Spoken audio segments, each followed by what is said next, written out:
नमस्कार। Sanjay teachers training college लाल कोठी जयपुर से मैं डॉक्टर रीटा झगड़िया इस यूट्यूब चैनल में मैं आप सभी का हार्दिक स्वागत करती हूँ। आज के इस वीडियो लेक्चर में हम करिकुलम का विस्तृत अध्ययन करेंगे। सबसे पहले हम देखते हैं करिकुलम अर्थात पाठ्यक्रम क्या है। पाठ्यक्रम शिक्षा प्रक्रिया का एक महत्वपूर्ण अंग है। पाठ्यक्रम ही वह विषय वस्तु है जो शिक्षक और विद्यार्थी के मध्य संबंध स्थापित करती है। शिक्षक और विद्यार्थी के मध्य जो प्रक्रिया चलती है उसका माध्यम पाठ्यक्रम ही है। अब आगे पाठ्यक्रम की कुछ परिभाषाएं देखते हैं।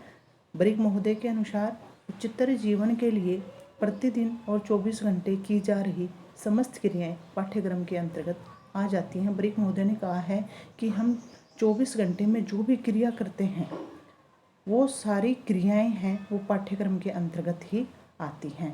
एक और डेफिनेशन डीबी के अनुसार, डीबी ने कहा है पाठ्यक्रम के बारे में, सीखने का विषय या पाठ्यक्रम पदार्थों और सिद्धांतों का चित्रण है जो निरंतर उद्देश्यपूर्ण क्रियान्वेषण से साधन या बाधा के रूप में आ जाते हैं।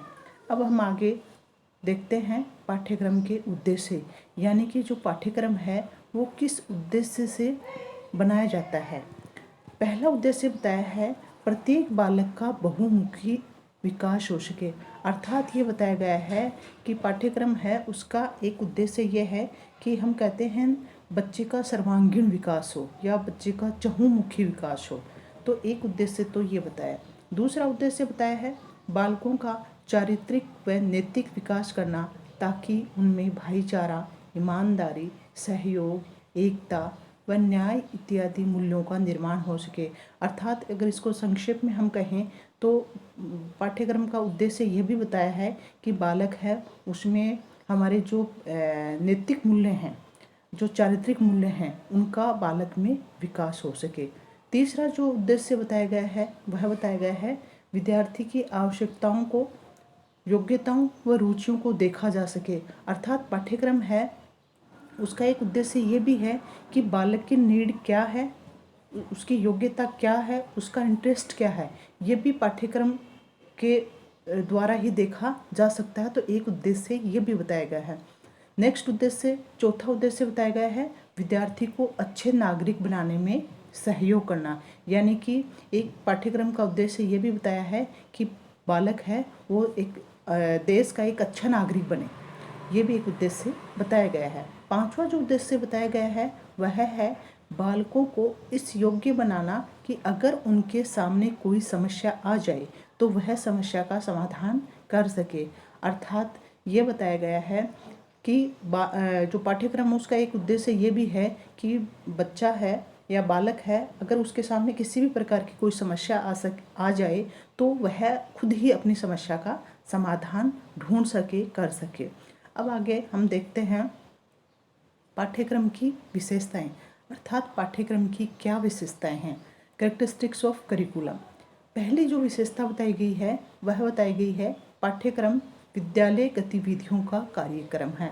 अर्थात जो पाठ्यक्रम है वो विद्यालय में जो भी एक्टिविटीज़ होती हैं उन एक्टिविटीज़ का एक कार्यक्रम बताया गया है। दूसरा जो विशेषता बताई गई है पाठ्यक्रम गतिशील है, यानी कि पाठ्यक्रम है वो निरंतर चलता रहता है। तीसरी जो विशेषता बताई गई है वह बताई गई है पाठ्यक्रम अनुभवों का संग्रह है। अर्थात पाठ्यक्रम की एक विशेषता ये भी है कि जो पाठ्यक्रम है उसमें हमारे जो एक्सपीरियंस होते हैं उनका एक कलेक्शन है, वो संग्रह है। तो पाठ्यक्रम को अनुभवों का संग्रह भी बताया गया है। चौथा जो उद्देश्य बताया गया है वह है पाठ्यक्रम जीवन दर्शन को प्रभावित करता है। अर्थात जो करिकुलम है वह हमारा जो जीवन दर्शन है उसको भी प्रभावित करता है। पाठ्यक्रम के अकॉर्डिंग हम हमारे जो कार्य करेंगे तो निश्चित हमारा जो जीवन है वो उससे प्रभावित होगा, हमारा जो जीवन दर्शन है उसको वो प्रभावित करता है। पांचवा जो उद्देश्य विशेषता बताई गई है वह है पाठ्यक्रम उद्देश्यों की प्राप्ति में सहायक होता है, यानी कि प्रत्येक मनुष्य है वो जो कार्य करता है वो किसी न किसी उद्देश्य को लेकर के करता है। तो जब उद्देश्य को लेकर करता है तो पाठ्यक्रम है वो हमारा जो उद्देश्य है उद्देश्यों की प्राप्ति में सहायक होता है। छठा जो उद्देश्य बताया गया है वह बताया गया है पाठ्यक्रम शैक्षिक प्रवृत्ति को प्रभावित करता है। विद्यालय के पाठ्यक्रम पर केवल एक दृष्टि हमें इस शिक्षा प्रणाली के संपूर्ण मानचित्र के विषय में जानकारी प्रदान करती है जिसके अनुसार विद्यालय चल रहा होता है। शिक्षा प्रणाली के पीछे के उद्देश्य पाठ्यक्रम द्वारा प्रदान किए गए अनुभवों की श्रृंखला प्राप्त होते हैं। सातवां जो उद्देश्य बताया गया है वह बताया गया है पाठ्यक्रम जीवन चलने वाली प्रक्रिया है, अर्थात प्रत्येक पाठ्यक्रम के दो आवश्यक तत्व बताए गए हैं। एक होता है विषय वस्तु तथा दूसरा होता है संरचना। विषय वस्तु है वो हमारे जो अधिगम अनुभव हैं उनका योग है, और संरचना एक रूप है या हम कह सकते हैं अधिगम अनुभवों का प्रबंधन भी इसको कह सकते हैं। तो पाठ्यक्रम में ये दोनों तत्व अत्यंत महत्वपूर्ण है। पाठ्यक्रम है वह एक जीवंत प्रक्रिया है। यह स्थिर दृष्टिकोण से गतिशील दृष्टिकोण की ओर अग्रसर होती है। जीवन में व्यक्ति और उसके वातावरण के मध्य बढ़ती हुई पारस्परिक क्रिया है। पाठ्यक्रम व्यक्ति तथा उसके वातावरण दोनों के साथ संबंधित है, परंतु व्यक्ति तथा उसका वातावरण समय के साथ साथ परिवर्तित होते रहते हैं। आठवां जो उद्देश्य विशेषता बताई गई है वह बताई गई है निर्देशन पाठ्यक्रम का महत्वपूर्ण अंग है, अर्थात पाठ्यक्रम को केवल बालक की समस्याओं का समाधान करने में सहयोग नहीं करना चाहिए, बल्कि बालक को समय समय पर उचित निर्देशन भी प्रदान करना चाहिए। यह भी एक विशेषता बताई गई कि पाठ्यक्रम का महत्वपूर्ण अंग नहीं है, यानी कि बालक है उसकी सिर्फ समस्याएं हैं, उन समस्याओं का समाधान करने में ही सहयोग नहीं, बल्कि बालक है उसको जीवन में समय समय पर उचित मार्ग निर्देशन देना भी पाठ्यक्रम का एक विशेषता बताई गई है। नवीं जो विशेषता बताई गई है वह बताई गई है समाज और विद्यालय पाठ्यक्रम के अंग हैं, अर्थात समाज तथा परिवार भी पाठ्यक्रम का एक महत्वपूर्ण अंग है। पाठ्यक्रम का निर्माण समाज व परिवार की आवश्यकताओं को ध्यान में रखकर किया जाता है। विद्यालय का उद्देश्य शिक्षा की संतुष्टि का निर्णय करता है। पाठ्यक्रम का निर्माण समाज और परिवार को आधार बनाकर ही किया जाता है, इसलिए परिवार और समाज पाठ्यक्रम का एक महत्वपूर्ण अंग बताया गया है। 10वीं जो विशेषता बताई गई है वह बताई गई है पाठ्यक्रम में संशोधन निरंतर चलता रहता है, अर्थात परिवर्तन है वो संसार का शाश्वत नियम है, क्योंकि जब समाज में परिवर्तन होता है तब ही व्यक्ति है उसकी इच्छाएं हैं उसकी आवश्यकताएं हैं वो बदलती रहती हैं, और जब इच्छाएं और आवश्यकताएं बदलेंगी तो व्यक्ति के जो उद्देश्य हैं वो भी बदलते हैं। जब जीवन के उद्देश्य बदलते हैं तब उन्हें प्राप्त करने के लिए पाठ्यक्रम भी बदलता है। शिक्षा का अपना कोई उद्देश्य नहीं होता है, उद्देश्य तो व्यक्तियों और समाज के होते हैं। शिक्षा के उद्देश्य उन्हीं उद्देश्यों की पूर्ति के लिए निर्धारित किए जाते हैं। अब आगे हम अध्ययन करेंगे पाठ्यक्रम के प्रकार। पाठ्यक्रम है वो 8 प्रकार का बताया गया है। सबसे पहला जो प्रकार बताया गया है वह बताया है बाल केंद्रित पाठ्यक्रम। जैसे हमें नाम से विदित हो रहा है बाल केंद्रित पाठ्यक्रम, इस प्रकार के पाठ्यक्रम में बालक पर पूरा जो ध्यान होता है वो बालक को देख करके ही पाठ्यक्रम है उसका निर्माण किया जाता है, अर्थात इसको हम यूँ भी कह सकते हैं कि इस प्रकार के पाठ्यक्रम में बालक की रुचि, योग्यता और अभिवृत्ति को ध्यान में रखा जाता है। इसके निर्माण में बालक को केंद्र में रखा जाता है, जैसे नाम से करें ना बाल केंद्रित, यानी कि बालक को केंद्र में रखा जाता है। दूसरा जो प्रकार बताया गया है वह बताया गया है शिक्षक केंद्रित पाठ्यक्रम। शिक्षक केंद्रित पाठ्यक्रम का मतलब है कि इसमें शिक्षक को केंद्र बिंदु बनाया जाता है, अर्थात जिस पाठ्यक्रम की योजना शिक्षक को केंद्र बिंदु बनाकर बनाई जाती है और जिसमें शिक्षक की रुचि, आवश्यकता, योग्यता एवं अनुभव को ध्यान में रखा जाता है उसे शिक्षक केंद्रित पाठ्यक्रम कहते हैं।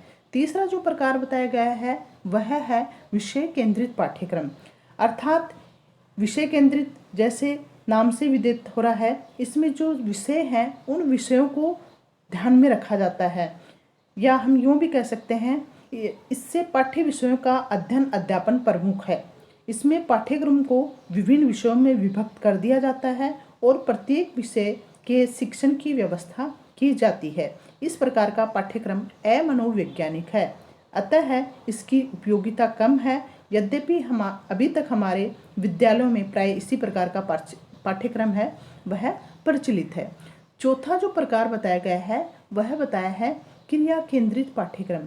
क्रिया केंद्रित पाठ्यक्रम, इस पाठ्यक्रम में विभिन्न क्रियाओं का महत्व संपन्न करके बालक को शिक्षा है वो दी जाती है, यानी कि ये एक्टिविटी सेंटर्ड करिकुलम होता है, यानी कि बालक की जो क्रियाकलाप हैं उनको विशेष महत्व दिया जाता है।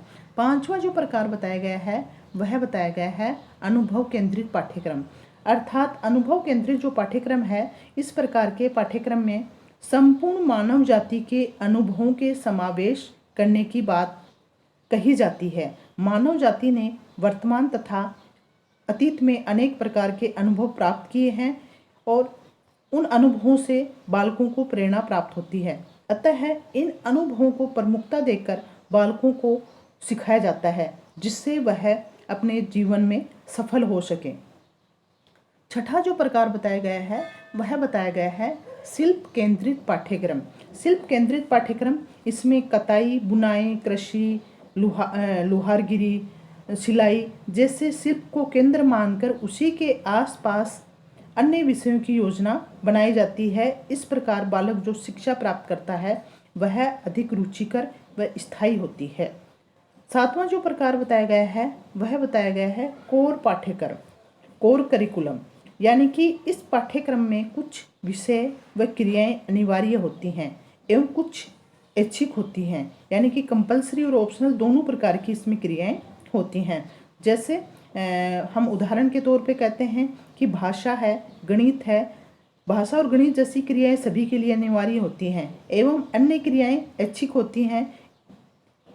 ये कोर पाठ्यक्रम। आठवां जो पाठ्यक्रम का प्रकार बताया गया है वह बताया गया है एकीकृत पाठ्यक्रम। अर्थात इस प्रकार के पाठ्यक्रम में सभी विषयों एवं क्रियाओं को संबद्ध किया जाता है। विषयों में साहचर्य एवं संबंध द्वारा पाठ्यक्रम को एकीकृत किया जाता है। गेस्टाल्ट मनोविज्ञान इस पाठ्यक्रम का आधार प्रस्तुत करता है। मस्तिष्क एक इकाई के रूप में भी कार्य करता है, ज्ञान भी अखंड है, अतः पाठ्य विषयों को एक इकाई के रूप में प्रस्तुत होना चाहिए। हमारा पाठ्यक्रम है, ये प्रकरण है, यहीं समाप्त होता है। Thank you very much.